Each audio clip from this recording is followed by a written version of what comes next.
Have you ever heard footsteps inside your home? When you knew you were completely alone, most people would say it was just the wind or maybe the neighbors. That's exactly what David believed. Until the footsteps started walking toward his bedroom every single night at exactly 2:17 a.m. And what he discovered behind the locked door changed his life forever. This story is fictional. But if you ever wake up at 2:17 in the morning, you might remember it. Chapter 1. The New Beginning. David Turner was 28 years old. He had spent the last 6 months trying to rebuild his life. After losing his job and ending a long relationship, he wanted one thing more than anything else: peace. No noisy streets, no crowded apartment buildings, no memories, just silence. When he found an old apartment on the edge of Ashwood, it seemed perfect. The rent was surprisingly cheap. The neighborhood was quiet, almost too quiet. The building itself looked older than every house around it. Its brick walls were covered with ivy. The wooden stairs creaked beneath every step. The hallway smelled of old wood and dust. Still, David liked it. It felt different. Real. The landlord, Mr. Collins, was waiting for him in the lobby. He was an elderly man with gray hair and tired blue eyes. He smiled politely while handing David the keys. "I hope you'll be happy here." David smiled back. "I'm sure I will." Mr. Collins hesitated. Then his smile slowly disappeared. "There is one thing." David laughed. "Every old building has a story." The landlord looked directly into his eyes. "This building has many." David assumed he was joking, but the old man wasn't smiling anymore. "When you hear something after 2:17 in the morning," he stopped speaking. David frowned. "Hear what?" Mr. Collins ignored the question. "Whatever happens, do not open the second bedroom." Silence filled the hallway. David blinked. "Excuse me?" "The room stays locked, for your own peace of mind." David looked toward the apartment door. "There isn't anyone living inside, right?" "No." "So why can't I open it?" The old man sighed. "Because some doors become easier to open than to close." David laughed. "That's a good horror movie line." Mr. Collins didn't laugh. Instead, he handed him a second key. "This key opens the front door." Then he placed another old, rusty key in David's hand. "This one opens the second bedroom." David raised an eyebrow. "I thought you said never to open it." "I did."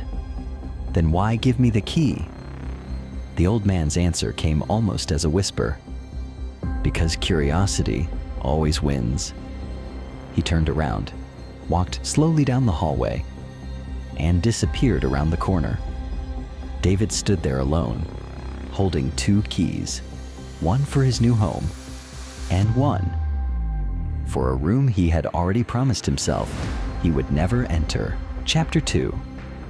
The First Night. David spent the rest of the afternoon unpacking his boxes. Books filled the shelves. Pictures covered the empty walls. A small coffee machine found its place in the kitchen. Little by little, the apartment began to feel like home. Only one thing remained untouched: the second bedroom.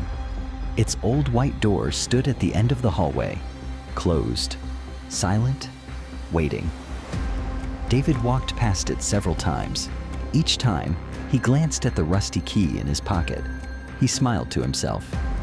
People really love making ghost stories, he thought. Around 7 in the evening, someone knocked on his door. It was an elderly woman carrying a homemade pie. "Welcome to the building," she said with a warm smile. "My name is Martha." David thanked her and invited her inside. She looked around nervously before stepping in. "You chose apartment 204? "Yes." She stayed quiet for a moment.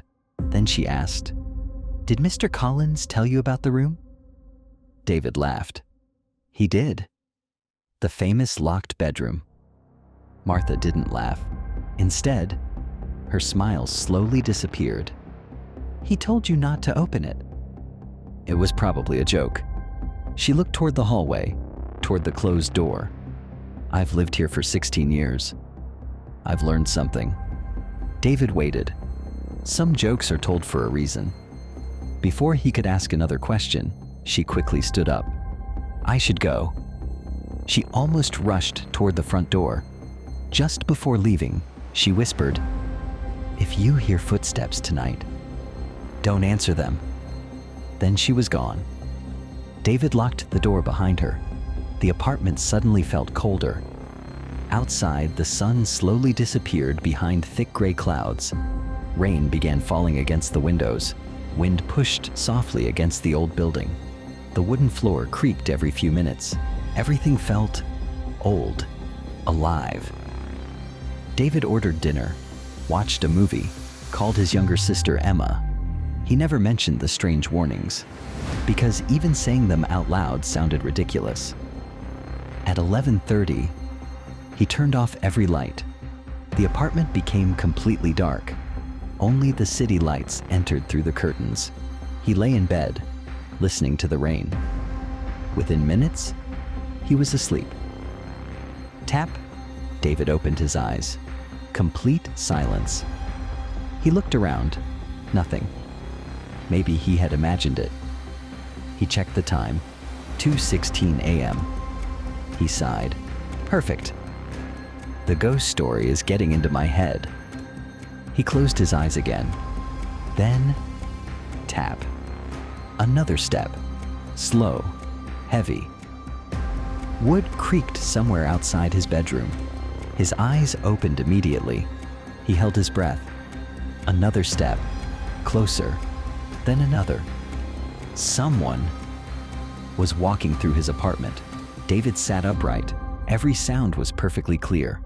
One step at a time. The footsteps stopped. He listened carefully. Nothing. His heart slowly relaxed. Then, a long, slow scratch across the hallway wall. His blood turned cold. The sound lasted several seconds. As if someone, or something, was dragging its fingers across the paint. David reached for his phone. No signal. He frowned. That made no sense. The Wi-Fi was gone too. The apartment had become strangely quiet. Even the rain outside had stopped. The silence felt unnatural, heavy, like the entire world had disappeared. Then, a whisper. So quiet. He wasn't sure he had heard it. "David!" His entire body froze. No one knew he had moved here. Not yet. The whisper came again, slightly louder. "David!" This time, it came from the hallway, right outside his bedroom. His breathing became shallow. He slowly looked toward the bottom of his bedroom door. Nothing. No shadow, no feet, no movement. Only darkness. Then, the footsteps started again, but now, they were moving away, toward the end of the hallway, toward the locked bedroom. One step, 2, 3. The old wooden floor groaned beneath invisible weight. Finally, the footsteps stopped. A loud click. It sounded exactly like a door opening. David stared into the darkness. His mind raced. Did someone break into the apartment? Is someone hiding in that room? He grabbed the baseball bat he kept beside his bed. His hands were shaking. He walked slowly toward the bedroom door. Every step felt heavier than the last. He reached the handle. His fingers wrapped around it. He counted silently. 3, 2, 1. He pulled the door open. The hallway was empty. No person, no shadow, no sound. Only the faint moonlight shining through the living room window. Everything looked normal, except the door to the second bedroom. It was still closed, exactly where it had been before. David slowly lowered the bat. He almost laughed. "You're imagining things." He walked back toward his room. Then something caught his eye. On the dusty wooden floor, fresh footprints, dark, wet, bare feet. They started right in front of the second bedroom and ended less than 1 meter behind him, as if someone had been standing there, watching him the entire time. Chapter 3: The Locked Room. David didn't move. His eyes stayed fixed on the footprints. They were impossible. Each print was clear enough to see the shape of every toe. They looked fresh, as if whoever had left them had been standing there only seconds ago. His heartbeat echoed through the silent apartment. He slowly turned around. No one. The hallway was empty. The kitchen was empty. The living room was empty. Only the old clock on the wall continued ticking. Tick, tick, tick. David forced himself to breathe. There has to be an explanation. Maybe the previous tenant had left them. Maybe rainwater had somehow soaked through the old wooden floor. Maybe. He didn't believe any of it. Still holding the baseball bat, he walked toward the footprints. The air grew colder with every step. Not just cool, cold enough that he could see his own breath. He stopped in front of the locked bedroom. The footprints ended exactly at the door. No footprints went inside. No footprints came out. They simply stopped. David touched the old doorknob, ice cold. He quickly pulled his hand away. What is wrong with this place? His eyes dropped to the rusty key in his pocket. For several long seconds, he stared at it. The landlord's words echoed in his mind. Do not open the second bedroom. Martha's warning followed. If you hear footsteps, don't answer them. He took one step backward. No, I'm not doing this. He returned to his bedroom, locked the door, turned on every light, then sat on the edge of his bed until sunrise. Morning finally arrived. Warm sunlight filled the apartment. Everything looked normal again. The hallway was dry. The footprints were gone. Not faded. Gone. As if they had never existed, David searched every inch of the floor. Nothing. He even touched the wood. Perfectly clean. He laughed nervously. I seriously need more sleep. Later that afternoon, he decided to ask someone else about the apartment. Across the street sat a tiny coffee shop. The owner was a friendly man named Ben. After serving David a cup of coffee, Ben smiled. You're new around here. Apartment 204. Ben stopped wiping the counter. His smile disappeared. You moved into the old Hawthorne building? Yes. Ben stayed silent for several seconds. Then he quietly asked, Did they tell you? David sighed. Tell me what? About the room. David leaned forward. What is with everyone and that room?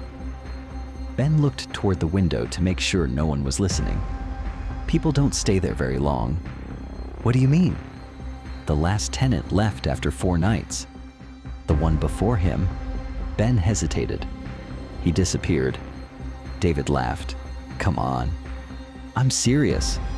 The police searched the building. They never found him. David shook his head.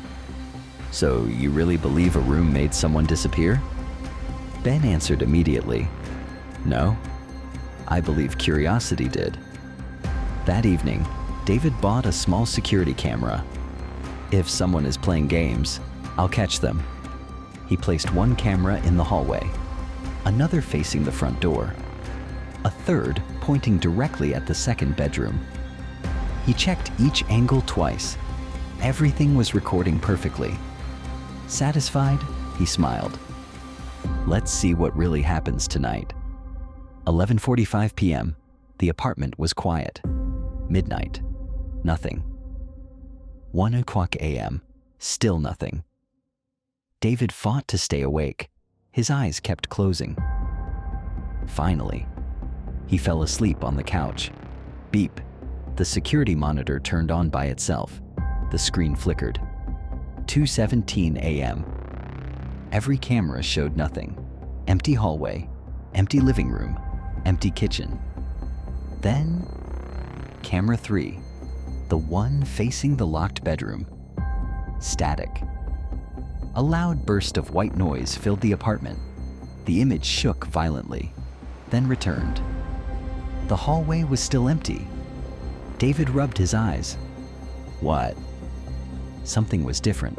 Very slowly, almost too slowly to notice, the bedroom doorknob began to turn. Not once, not twice, slowly, steadily, as if someone on the other side was trying not to make a sound. David stared at the monitor. His breathing stopped. The knob turned all the way down. The door opened, just a few inches. Darkness filled the crack. Nothing came out. Nothing moved. For nearly a full minute, the door remained open. Then, from inside the black room, a pale hand slowly wrapped around the edge of the door. Its fingers were impossibly long. Its skin looked almost gray. It didn't come out. It simply held the door, as if it knew someone was watching. David reached for the remote to rewind the footage. His hands were shaking. He pressed play. The screen froze, then went completely black. Every light in the apartment switched off at the exact same moment. Darkness swallowed the room, and from somewhere deep inside the hallway, a voice whispered, "You looked." Chapter 4, The Voice Behind the Door. David couldn't breathe. The apartment was completely dark. His television was off. The hallway lights were off. Even the digital clock beside the couch had gone black. Only one sound remained, his own heartbeat. Thump, thump, thump. Then, a whisper. Soft, slow, right beside his ear. "You looked." David spun around, swinging the baseball bat with all his strength. Nothing. The room was empty. He reached into his pocket, searching desperately for his phone. The flashlight flickered on. Its weak beam cut through the darkness. The living room looked exactly the same. The couch, the coffee table, the kitchen. Everything was normal. Almost. The hallway door, the one leading to the second bedroom, was now wide open. David froze. "No, I never opened it." The light from his phone couldn't reach inside. The room swallowed every bit of light. It wasn't just dark. It felt empty, as if the room didn't belong inside the apartment anymore. Then, something moved. Not inside the room, behind the darkness, like a person slowly walking deeper into a long tunnel. David's hands trembled. His mind screamed at him to close the door, to run, to leave. Instead, he took one step forward, then another. The cold became unbearable. Every breath turned into white mist. His phone battery suddenly dropped. 52%, 31%, 17%, and 9%. What? The flashlight dimmed. His heartbeat grew louder. Then, a child laughed. Not loudly, just enough to echo through the hallway. David stopped walking. "Who's there?" No answer. Only silence. He swallowed hard. "If someone's in there." "This isn't funny." Another laugh. This time, from inside the room. Then another, behind him. David turned instantly. The hallway was empty. He looked back toward the room. The door had closed. By itself. Slam. The sound echoed through the apartment. David nearly dropped his phone. He rushed toward the door. He grabbed the handle. It wouldn't move. Locked. He pulled harder. Nothing. He kicked it once, twice, 3 times. The old wood didn't move an inch. Then, from the other side, 3 slow knocks. Knock, knock, knock. David stepped backward, His face had turned completely pale. Someone, or something, was inside. He backed away until his shoulders hit the opposite wall. The knocking stopped. Silence returned. Then came a voice.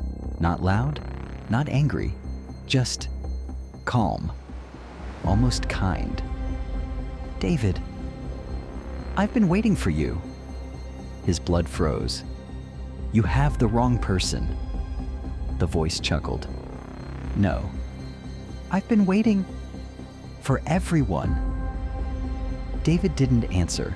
The silence stretched for almost a minute. Then the voice spoke again. "Look under the door." Every instinct told him not to, but curiosity slowly defeated fear. He lowered the flashlight toward the bottom of the door.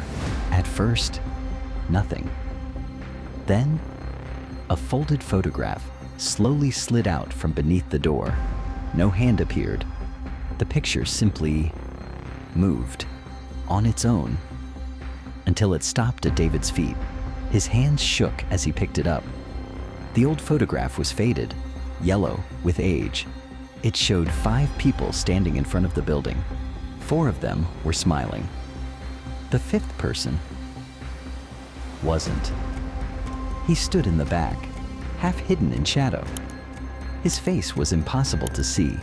David looked closer, then his heart stopped. One of the smiling people was Mr. Collins. Only he looked 30 years younger. Another was Martha. She looked exactly the same as she did today. Not older, not younger, exactly the same. David's breathing became uneven. That's impossible. Then he noticed the date written at the bottom of the photograph. October 17th, 1978, nearly 50 years ago. His eyes scanned the picture one last time. And that's when he realized something even worse. There were only 4 people in the original photograph. Someone had added the 5th figure later. Its outline was darker than the rest. Its shadow didn't match the sunlight. It wasn't part of the original image. It had been placed there afterward, and the figure was looking directly at the camera. No, not the camera. At David. A cold breath touched the back of his neck. Then a whisper came from behind him. Very close, close enough to feel it. "You found my picture." David slowly turned around. His flashlight illuminated the empty hallway. But one thing had changed. The apartment door, the only way out, was now standing wide open, and beyond it, instead of the apartment hallway, there was only darkness. Chapter 5, The Hallway That Shouldn't Exist. David stood frozen. The apartment door was open, but beyond it, there wasn't a hallway. There wasn't a staircase. There wasn't even light. Only darkness. Not the darkness of night. A deeper darkness, one that seemed to swallow the beam from his flashlight. He stared at it for several seconds, then forced himself to blink. When he looked again, the normal hallway had returned. The apartment building looked exactly as it always had. Old wooden floors, faded wallpaper, the emergency exit sign glowing at the far end. David rubbed his eyes. "I'm losing my mind." He slammed the apartment door shut, locked it, then checked every window, every lock, every room. Everything looked normal again, except the photograph. It was gone. He searched everywhere. The floor, the couch, the kitchen. Nothing. It had simply disappeared. David didn't sleep. As soon as the sun rose, he drove straight to the local library. If apartment 204 had a history, he wanted to know it. The librarian pointed him toward a dusty archive room. Boxes filled with old newspapers stretched from floor to ceiling. Hours passed. Nothing. Until a headline caught his attention. Local family disappears inside apartment building. The article was dated October 18, 1978, the same date from the photograph. David's hands began to shake. He read every word. According to the article, 5 tenants had gathered inside apartment 204 for dinner. Neighbors reported hearing loud footsteps all night. The next morning, the apartment was empty. No signs of violence, no broken windows, no fingerprints, no bodies. The police never solved the case. David stared at the faded black and white picture beside the article. It was the same photograph, the same building, the same people, except this version had only 4 people. There was no shadow figure. Someone, or something, had changed the photograph he found. Another article caught his attention. It was much newer, only 3 years old. 3rd tenant missing from same apartment. David's stomach tightened. 3 tenants, 3 disappearances. Always apartment 204. Always during the night. Always after exactly 4 days. David whispered to himself, "Today is my 4th day."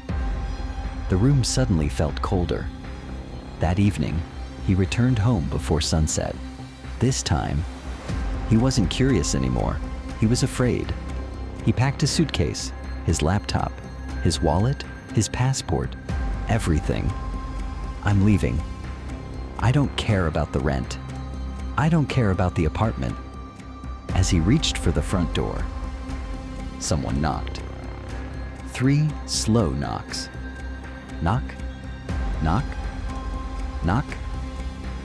David looked through the peephole. Mr. Collins, the landlord. He opened the door only a few inches. "You should leave," David said immediately. The old man looked exhausted, much older than before. Dark circles surrounded his eyes. "I know what you found." David froze. "What?" "The newspapers. The disappearances." David grabbed him by the arm. "Tell me what's happening." The old man looked down the hallway, making sure they were alone. Then he whispered, "The room isn't haunted." David frowned. "What?" "It isn't haunted. It's..." He struggled to find the words. "Hungry." Silence. David laughed nervously. "That doesn't make any sense." "It doesn't have to." Mr. Collins slowly reached into his coat. He removed an old leather notebook. Its pages were yellow with age. This belonged to the first tenant. He wrote everything. David took it carefully. The first page contained only one sentence, written in trembling handwriting. "If you hear your own voice, don't answer it." David looked up. "What does this mean?" Mr. Collins didn't answer. Instead, he asked one question. "Has it spoken to you yet?" David remained silent. The old man nodded. "I thought so." Then, for the first time, David noticed something strange. Mr. Collins wasn't looking at him anymore. He was staring over David's shoulder. His face had turned completely white. His lips began to tremble, very slowly. He whispered, "Don't turn around." David's heartbeat exploded inside his chest. Behind him, inside his apartment, someone quietly whispered, in David's own voice, "He's right. Don't turn around." Chapter 6. The voice that knew everything. David didn't move. Every muscle in his body froze. Behind him, someone had spoken. Not someone who sounded like him. It was his voice. Every breath, every pause, every word, exactly the same. Mr. Collins's terrified eyes never left the apartment. His lips barely moved. "Close the door." Slowly. David reached for the doorknob without turning around. His hand shook so badly he almost missed it. The moment the door closed, the whisper stopped. Silence. Mr. Collins grabbed David's arm. "We don't have much time." He pulled him into the kitchen. Neither of them spoke until every curtain was closed. Only then did the old man finally sit down.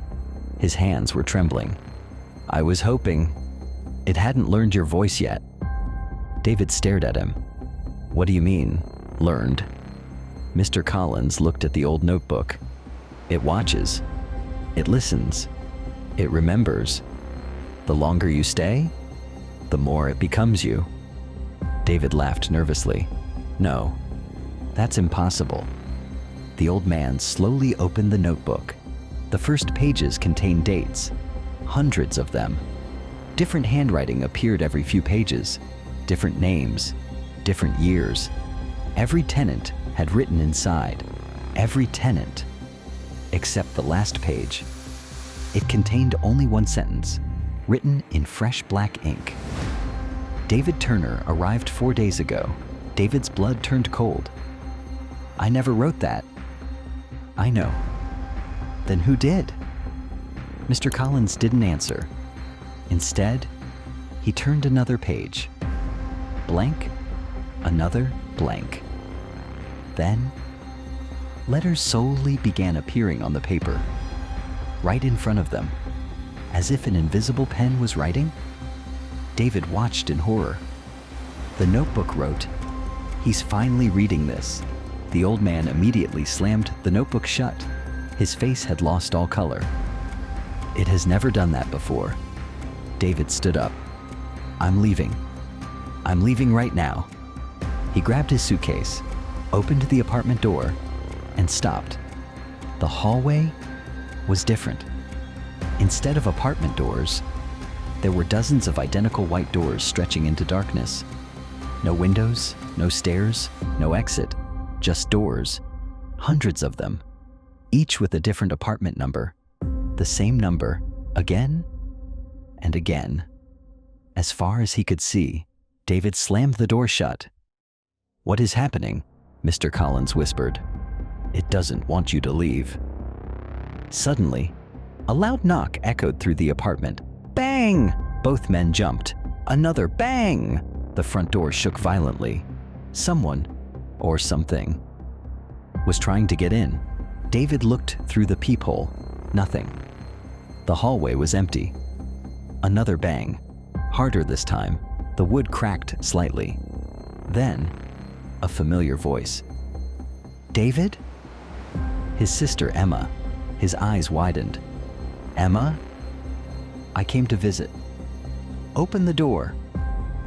David rushed toward the lock. Mr. Collins grabbed him. "No! It's my sister." "No. Listen carefully." The voice outside spoke again. "David, you promised we'd have dinner tonight." David's face turned pale. He had never made that promise. No one knew where he lived. The voice continued, now crying. "Please, I'm scared." The crying sounded so real that David felt tears filling his own eyes. He reached for the lock again. Mr. Collins slapped his hand away. "That's not your sister." "How do you know?" The old man looked directly into David's eyes. "Because your sister died 12 years ago." David stared at him. "What?" Mr. Collins frowned. "What do you mean?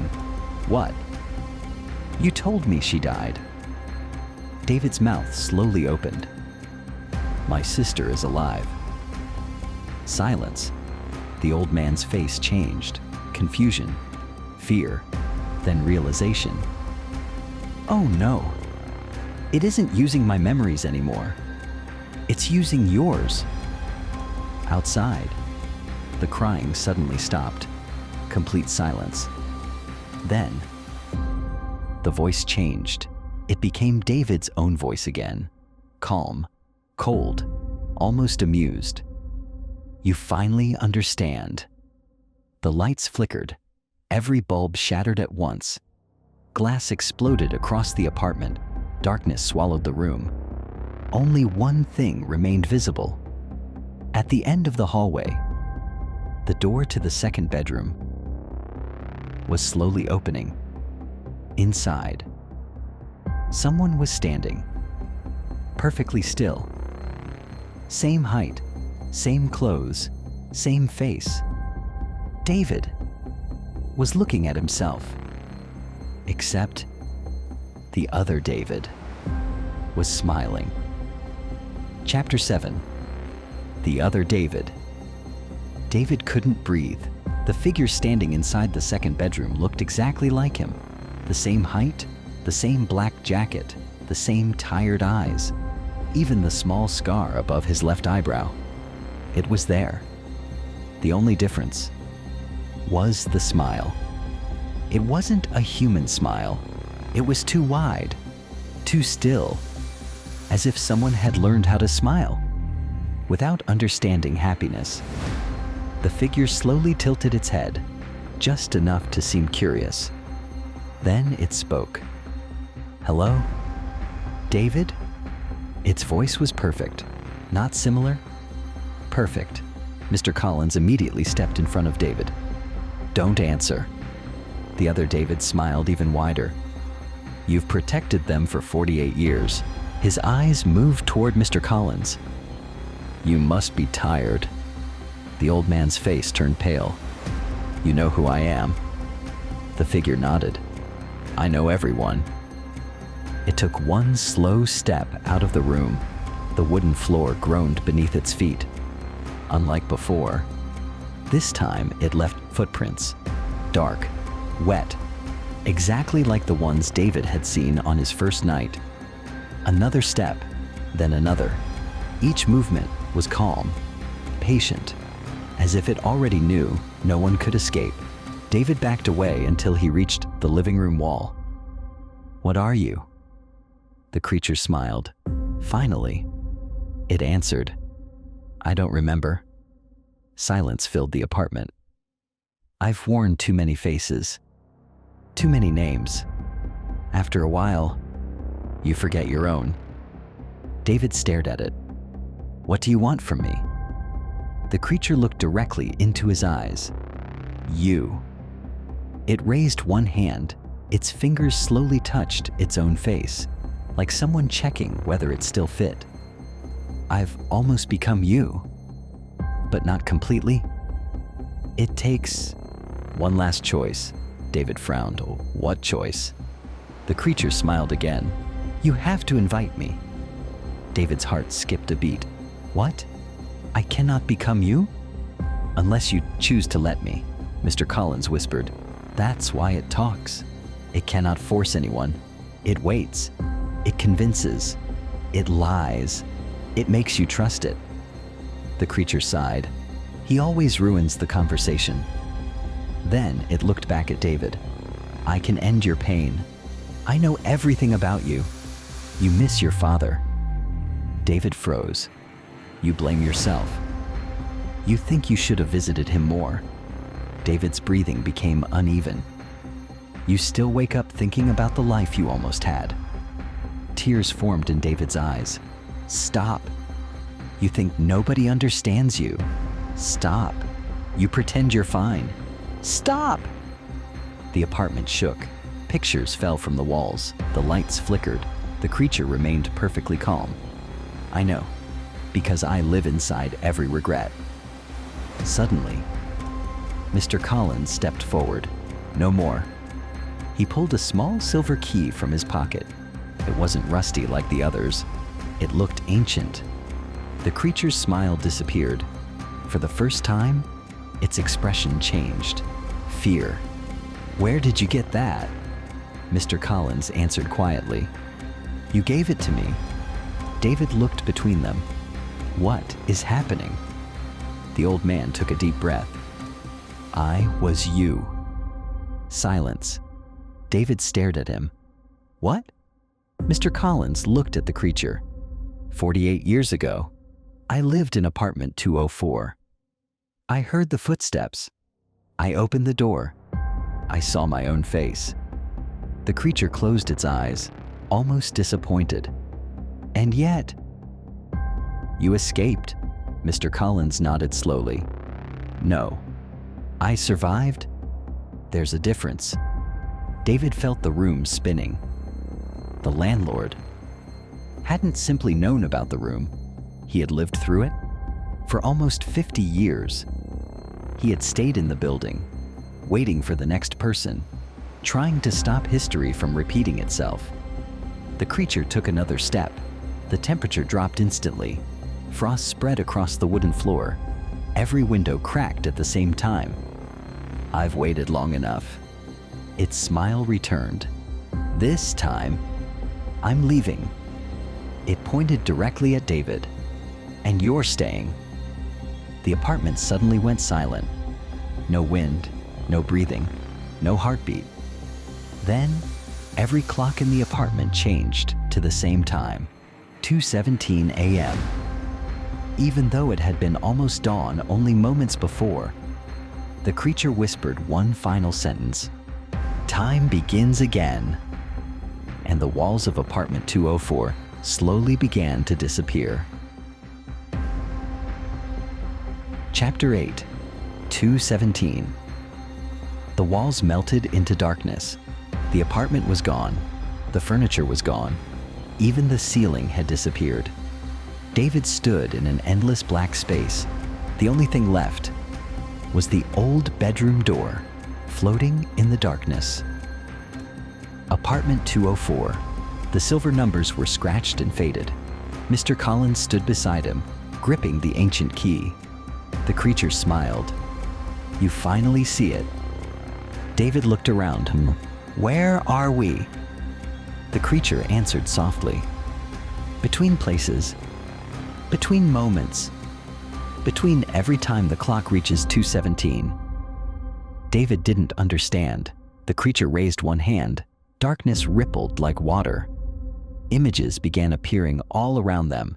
Dozens, hundreds, thousands of apartments, different countries, different languages, different years. In every one, someone stood in front of the same white door, the same fear, the same footsteps, the same choice. David whispered, "How many people?" The creature smiled. "I stopped counting centuries ago." Mr. Collins stepped forward. "You feed on fear." The creature shook its head. "No, I feed on choice." It looked at David. "Fear fades, but regret lasts forever." Another image appeared. A young woman opened the bedroom door. The creature smiled. The image disappeared. Then an old man. Then a soldier. Then a little boy. Each one vanished. David realized the horrifying truth. Every person who disappeared had made exactly the same mistake. They had chosen to let it in. The creature stretched out its hand. "David, I'm tired. I've worn this shape for too long. I need yours." David stepped backward. "No, you don't." The creature laughed. "You've already invited me." David frowned. "When?" "You listened. You answered. You followed. Every choice brought you here." Mr. Collins suddenly shouted, "He's lying!" "There is always one final choice." The creature's smile vanished. For the first time, it looked angry. The old man placed the ancient silver key into David's hand. "I couldn't do it." "But you still can." David looked down. "What does this key do?" Mr. Collins smiled sadly. "It doesn't lock the room. It locks the door forever." David stared at him. "What happens to me?" The old man didn't answer immediately. Instead, he looked at the endless darkness, then quietly said, "Someone must stay." Silence. David finally understood. The apartment was never haunted. It was never cursed. It was a prison. And every generation needed a new guard. The creature rushed forward. Its human face twisted into something impossible. Its smile stretched from ear to ear. Its arms became unnaturally long. Its fingers scraped across the darkness. "No!" it screamed. "You belong to me!" Mr. Collins pushed David toward the floating door. Now! David ran. The creature followed. Each step behind him sounded like thunder. The distance grew shorter. 10 feet, 5 feet, 3. David reached the door. His shaking hand inserted the silver key. The creature grabbed his shoulder.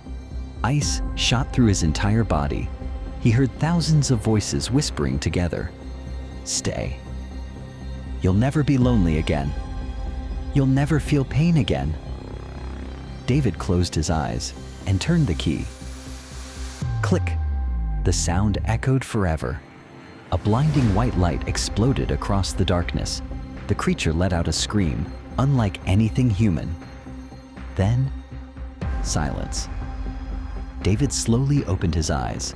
Morning sunlight warmed his face. Birds were singing outside. He was sitting on a park bench across the street. The old apartment building was gone. In its place stood an empty lot, as if nothing had ever been there. David looked around in confusion. People walked by normally. Cars passed. Everything felt peaceful. He looked at his watch. 8:43 a.m. Had it all been a dream? Then he noticed something in his pocket. The ancient silver key. Still cold. Still real. Years passed. David never spoke about apartment 204. He married, started a family, built the peaceful life he had always wanted. Eventually, his hair turned gray. His hands became wrinkled. One rainy afternoon, a young couple knocked on the door of his house. The man smiled politely. "Excuse me, sir. We're researching the history of an old apartment building that used to stand on Hawthorne Street." David's smile slowly disappeared. "What building?" The young man showed him an old photograph. David's blood froze. It was the same picture, the same 5 figures. Except this time, the shadowy figure at the back wasn't looking at the camera. It was looking directly at David. Then the young man asked one final question. "Have you ever heard of apartment 204? David looked down at the silver key in his hand. It had become warm, very slowly. From somewhere inside the quiet house, he heard it. Tap, tap, tap. He closed his eyes. The footsteps had returned. The end.